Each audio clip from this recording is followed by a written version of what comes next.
Hello friends, welcome to my channel. Today మనం group 2 ఎగ్జామ్స్కి సంబంధించి గ్రూప్ 2లో పేపర్ 1లో భాగంగా ఎన్విరాన్మెంట్ అనే సబ్జెక్ట్ నుండి పర్యావరణ కాలుష్యం అనే టాపిక్ నుండి కొన్ని ఇంపార్టెంట్ క్వశ్చన్ అండ్ ఆన్సర్స్ని చూద్దాం. అలాగే మా ఛానల్ని ఫస్ట్ టైం చూస్తున్నట్లయితే లైక్ చేయండి, సబ్స్క్రైబ్ చేయండి. ఫస్ట్ క్వశ్చన్, పర్యావరణానికి సంబంధించి వ్యక్తిగత జాతుల గురించి అధ్యయనం చేయడాన్ని ఏమంటారు? 1 autecology, 2 gynaecology, 3 dendrochronology, 4 ornithology. Answer option 1 autecology. Next question, in situ పరిరక్షణ అంటే ఏమిటి? 1 జీవరాశులను వాటి సహజ నివాసాలు, ఆవరణ వ్యవస్థకు దూరంగా ఉంచి పరిరక్షించడం. 2 ఇంటి తోటలో జీవరాశుల పరిరక్షణ. 3 వాటి సహజ నివాసాలు, ఆవరణ వ్యవస్థలో ఉంచి జీవరాశుల పరిరక్షణ. 4 జూ, బొటానికల్ గార్డెన్లో జీవరాశుల పరిరక్షణ. ఆన్సర్ ఆప్షన్ 3 వాటి సహజ నివాసాలు, ఆవరణ వ్యవస్థల్లో ఉంచి జీవరాశులను పరిరక్షించడాన్ని ఇన్ సిటు పరిరక్షణ అంటారు. ఎక్స్ సిటు పరిరక్షణ అంటే వాటి సహజ నివాసాలు కాకుండా దూరంగా, అంటే బొటానికల్ ల్యాబ్స్లలో కానీ అలాంటి వాటిలో ఉంచి పరిరక్షించడాన్ని వాటిని ఎక్స్ సిటు పరిరక్షణ అంటారు. అలాగే నెక్స్ట్ థర్డ్ క్వశ్చన్, నేల కాలుష్యానికి కారణమైన ప్రధాన పట్టణ ఘన వ్యర్థ పదార్థం ఏమిటి? 1 బురద, 2 మురుగు, 3 చెత్త, 4 హ్యూమస్. ఆన్సర్ చెత్త. ఫోర్త్ క్వశ్చన్, మాంట్రియాల్ ప్రోటోకాల్ కింది వాటిలో దేనికి సంబంధించింది? 1 ఓజోను పొర క్షీణతకు కారణమైన పదార్థాల తొలగింపు. 2 జీవవైవిధ్య సదస్సు. 3 వాతావరణ మార్పుపై చర్చలు. 4 న్యూక్లియర్ నిరాయుధీకరణ. ఆన్సర్ ఆప్షన్ 1 ఓజోన్ పొర క్షీణతకు కారణమైన పదార్థాల తొలగింపు. ఫిఫ్త్ క్వశ్చన్, అంతర్జాతీయ ఓజోన్ పరిరక్షణ దినోత్సవాన్ని ఎప్పుడు నిర్వహిస్తారు? Option 1 September 8, 2 September 16, 3 October 24, 4 June 5. Answer option 2 September 16. అలాగే next question, flora of Telangana గ్రంథ రచయిత.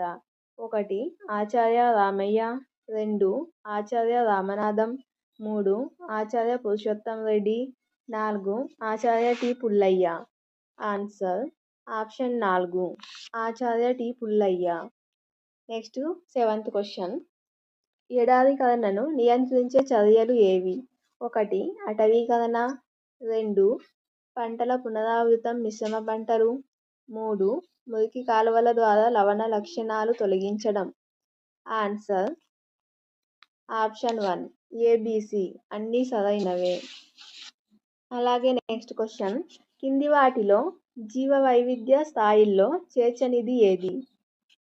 1 ఆవరణ వ్యవస్థ, 2 జన్యుశాస్త్రం, 3 జాతులు, 4 జనాభా. ఆన్సర్ జనాభా. అలాగే నైన్త్ క్వశ్చన్, భూక్షయాన్ని ఏ విధంగా నివారించవచ్చు? 1 పక్షుల జనాభా పెంచడం, 2 అటవీకరణ, 3 వృక్ష సంపద నిర్మూలన, 4 పశువుల మేతను అధికం చేయడం. ఆన్సర్ అటవీకరణ. 10th క్వశ్చన్, కింది వాటిని పరిశీలించి సరైనవి గుర్తించండి. ఏ అంతర్జాతీయ ఓజోన్ పరిరక్షణ దినాన్ని ఏటా సెప్టెంబర్ 16న నిర్వహిస్తారు.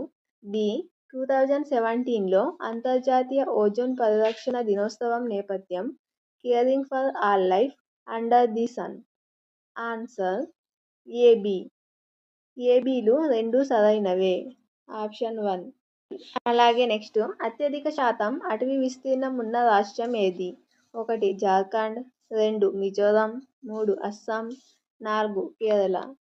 Answer option 2 Mizoram. Next question, జాతీయ అటవీ విధానం 1988లో ముఖ్యమైన అంశం. ఏ అడవులను రక్షించడం, బి అడవులను సంరక్షించడం, సి అడవులను అభివృద్ధి పరచడం. కింది వాటిలో సరైన జవాబుని ఎంపిక చేయండి. ఆన్సర్ పైవన్నీ సరైనవే. అలాగే 14th క్వశ్చన్, ప్రవాల భిత్తికల సంరక్షణార్థం భారత ప్రభుత్వం మెరైన్ పార్కుగా ప్రకటించిన ప్రదేశం. 1 గల్ఫ్ ఆఫ్ కచ్, 2 లక్షద్వీపులు, 3 గల్ఫ్ ఆఫ్ మన్నార్, 4 అండమాన్ దీవులు. Answer option 1 Gulf of Kutch. Next question. వాతావరణంలో సల్ఫర్తో కూడిన రసాయనిక ప్రతిచర్య జరగడం వల్ల ఏ పర్యావరణ సమస్య తలెత్తుతుంది? 1 అటవీ నిర్మూలన, 2 పొగమంచు, 3 ఆమ్ల కార్బన్, 4 ఓజోన్ పొరలో రంధ్రాలు. ఆన్సర్ ఆప్షన్ 3 ఆమ్ల కార్బన్. ఇవి ఫ్రెండ్స్ టుడే ఎగ్జామ్లో భాగంగా పేపర్ 1కి సంబంధించి ఎన్విరాన్మెంట్ టాపిక్ నుండి ఇంపార్టెంట్ క్వశ్చన్ అండ్ ఆన్సర్స్. ఈ వీడియో కనుక మీకు నచ్చినట్లయితే లైక్ చేయండి, అలాగే మా ఛానల్ని సబ్స్క్రైబ్ చేయండి. Thank you for watching.